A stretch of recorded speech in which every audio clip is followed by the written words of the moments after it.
So we have some whip around here. We have some women's sports whip around, a kind of combo whip around. We have Division 2 women's soccer semi. Last 3 collegiate women's soccer games of your any division is Division 2. They start their brackets announced the week of Thanksgiving, and they start the week before or is that volleyball? No, it's volleyball actually. My bad. But for soccer, they have first 2 rounds, then they do the third instead of in the week before Thanksgiving. Then the week of Thanksgiving they do only 1 game. And last week they only did 1, which is Saturday, and they did Thursday, Saturday now for the Division 3 wins or sevens. So starting the same time as Division 1 or Division 3.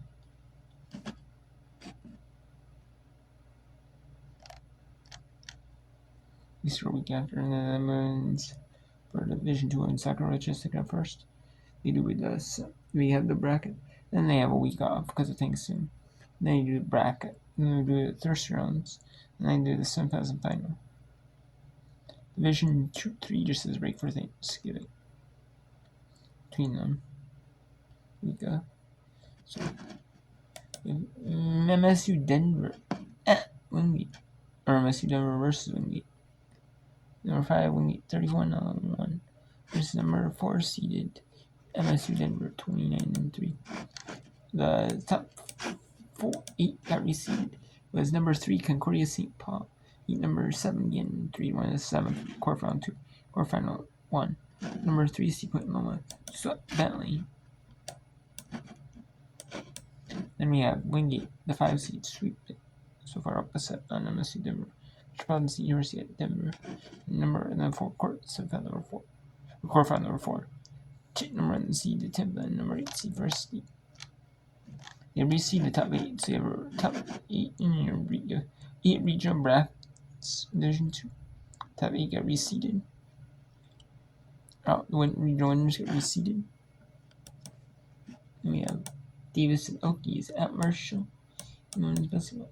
And we have Dartmouth at NGIT. Dartmouth at NGIT is Division 1 women's school. Davies and Elkins is non-Division 1 against Division 1 Marshall. Well, let's go to the Division 2 Women's Soccer National Semifinals. With Franklin Pierce at Washburn.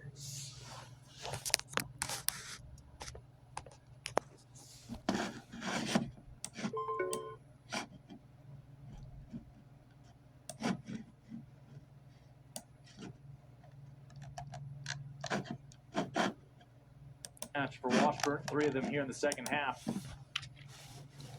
But so far, number 99's had the answer each time.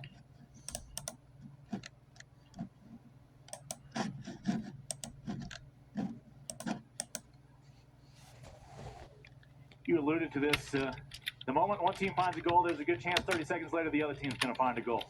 Yeah, not counting anybody out. Right now, a lot of momentum going for Washburn, though. Searcy was looking for another one of those nice touches and turns. The Ravens back line able to get it sent in the right direction and out of harm's way. And change here for Washburn. We'll see Jules Wardlaw for the second time today. She comes in here in the second half. And she'll replace Belle Kennedy. Again, your defensive player of the year. Of course, here in the college game, you very much plan on bringing Belle Kennedy back in. You can tell she has something in her eye there from that last play that when they were in the box. Pink optimism for the folks back in Topeka in the Sunflower State. Almost a Meg. Still gets the service into the box. The Ravens will have scored it outside of the 18. And ultimately this will be kept in play to deny a possible corner. And not letting them have any kind of easy possession. McKinley Rowan just continues to throw her body in front of that ball. Finally a goal kick for LaCroix. Good pressure and footwork there out of the corner from Hink. Have a look at their last effort from the aforementioned Kate Hink. Again, just did really good to pull the trigger quickly. Sometimes when you're the striker, it's easy to sit there to receive, but you know you've got defenders around. Got to get those strikers moving a little bit more up top and losing their defenders. I think a couple of Washburn players were hoping for a handball, but that ball hit her in the body first and rolled up to the arm. It's going to be very rare you're going to have an official see that as being a handball violation. We do have video review. We have for the past several years here in the championship. Not needed there. Scoreless at the moment. That one gets past Searcy, too hot to handle. About 20 yards out. But again, a really good drive forward and enabled her team to get numbers up. You could tell that the Franklin Pierce back line was really unsure of how to handle that kind of rogue player there in the middle. Maybe they need a little bit more of that there, just something to throw off the balance of the attack, something to be a little more unpredictable. Won't happen yet. We'll note Aubrey Tanksley will be likely the next change for Washburn, and it appears that Bill Kennedy is all good, though not ready to sub back in. They'll probably give her a little bit more rest. Of course, she tries to help close out this match. Currently level, scoreless. Searcy putting on a little clinic there, trying to get it back. She does. One timer at the top of the penalty yard. And the save from LaCroix. Some really pretty work there from Washburn. It kind of feels like a matter of time. They've done really well to get just clean looks at goal here. There's not a ton of pressure on it. You can see it was a bit more of a chip than it was a drive, but either way, again, they're getting into the right positions, and eventually the chips are going to fall where they want to. And now out shooting FPU 13-5, but shots on goal level 3 apiece.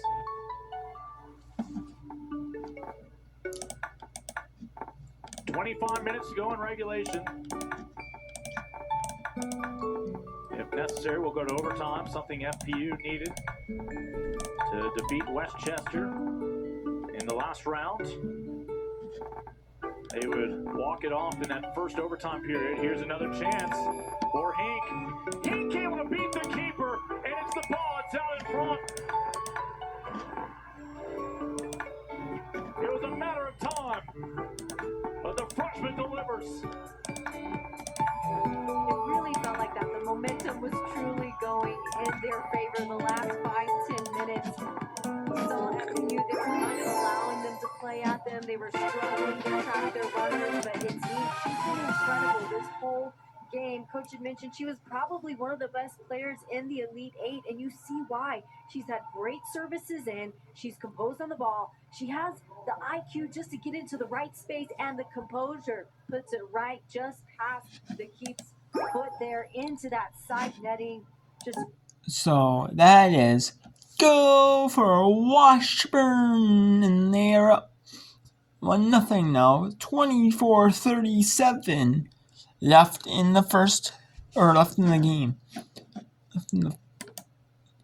We have MSU Denver up 19-12 in the Division II quarters.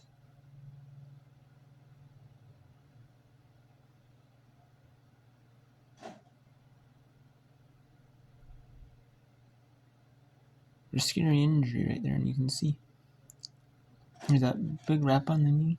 Has some crutches if needed. Not looking good. So, we have Marcia. Let's actually go to set 1 or set 2. My bad, set 2. MSU Denver Metropolitan State University at Denver, looking like they're about to take set 2. They're up 20-12 in the set. So I'll take you to the rest of the set here for quick. Then we'll go to Davie. Then we'll go to one of these with Division 1 women's basketball games. It's kind of a hodgepodge whipper. But you know what? It's all good, It's all good. I don't mind. And sometimes I do these hodgepodge whip runs. Get some whip run in, but you know what? I like showcasing women's sports. That's why I do these women's sports. even if they get not many views. I like just like showcasing them. Because I think these are more coverage. And I'm doing my part, help out. Even if it's just for 1, 2, 3 viewers per part, or even just for one of the, say, multiple parts I do. And they get 1 viewer per, yeah, it's a win, increasing any viewership just by 1.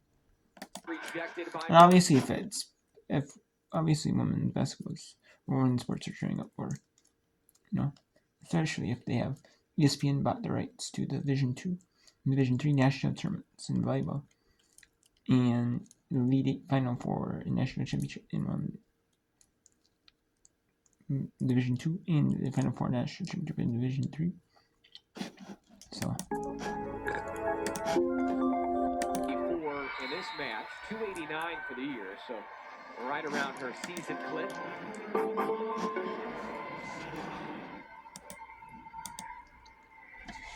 MSU Denver let one slip away in set 1. To make sure that did not happen again. They lead by 7 in set 2. Hard serve receive. Hagar, Burley in the middle for Foreman. Right side out of 6 to Michael. Too deep, asking for a touch, won't get it. That is the first error for Skyler Michael today. Time out. MSU Denver. Time out though by Jenny Glenn. A couple errors here, a couple points for Wingate. So trying to stop this little scoring run that the Bulldogs are on and regroup as a team. 29-3 record last year for the Roadrunners. They were 25-7 2 years ago. They were 30-2 in 2022. They went 28-4 in 2021. So great year after great year, but each of those years the theme was losing in the regional final. Finally broke through and now trying to make the most of their national trip here to the finals.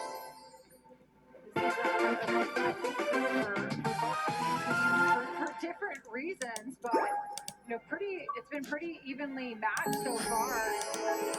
Point for point, really, in that first set. And I like what we're seeing. The Roadrunners have really settled in here for being first timers in this tournament. Reminder that MSU Denver led 19-13 in set 1, but lost 27-25. Now they lead 21-15 in set 2, and I guarantee you in that huddle right now for MSU Denver, the motto is let's finish. We could not finish in set 1. Wingate dropping off a bit here in set 2. Only 5 goals in this set.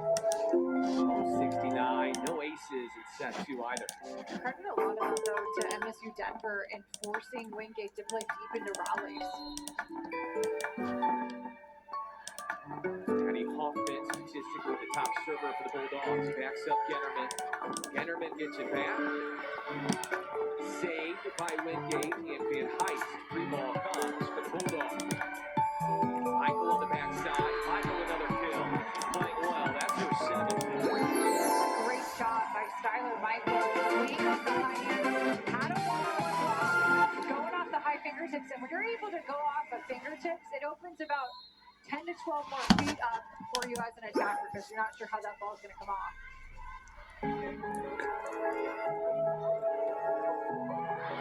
Handed dig by Akamazo. Hard off the block. Another kill for Brooke Gennerman, the freshman from Colorado. Wingate just doesn't have the answer right now for the freshman on the left side. Her ability to be calm and to make the right decision as an attacker using that block well.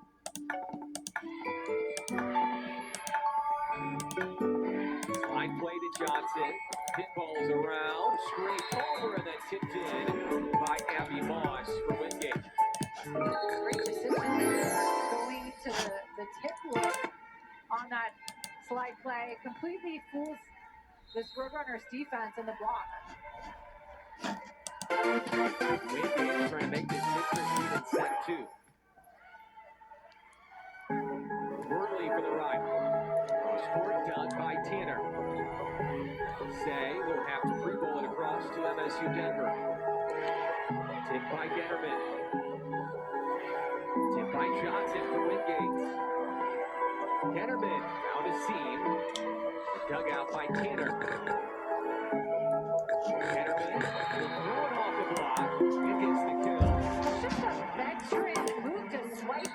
a block. That is not a shot you normally see from a freshman.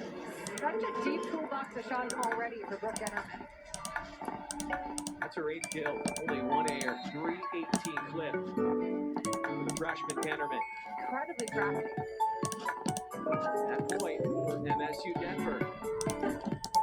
Really an ace. Left right today, dug by Dylan. And then set to the MSU Denver Metro State University at Denver.